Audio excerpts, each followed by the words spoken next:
Si Kylie Padilla at ang kanyang mga anak na sina Alas at Axel ay nagbonding kasama ang kanyang ama na si Robin Padilla, stepmom na si Mariel Rodriguez Padilla at ang kanilang mga anak na sina Isabela at Gabriela sa isang Hong Kong trip na inorganisa ng TV host actress.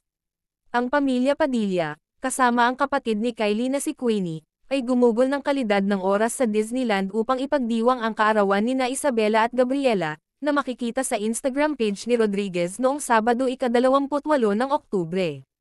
Disney Day 1. Nagsisimula na ang pagdiriwang ng kaarawan para sa aking mga anak. All about making memories, ani Rodriguez sa caption.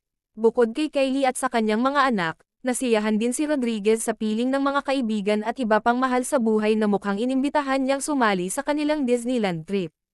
Si Kylie, sa kanyang bahagi, ay nagdokumento ng kanilang paglalakbay at nagpahayag ng kanyang pasasalamat kay Rodriguez para sa paggawa ng mga bata kasama sina Alas at Axel na pinakamasaya. Salamat sa paggawa ng isang hindi malilimutang paglalakbay, isinulat ni Kylie sa seksyon ng mga komento ni Rodriguez. Maligayang kaarawan sa mga mahal kong kapatid. Mahal namin kayo. Nagpasalamat din ang nakababatang aktres sa kanyang actor-politician dad, at sinabing masaya siya na lahat sila ay nagka-bonding. Kung mga ka-cheka anong masasabi nyo tungkol dito mag-comment lang sa baba and don't forget to subscribe.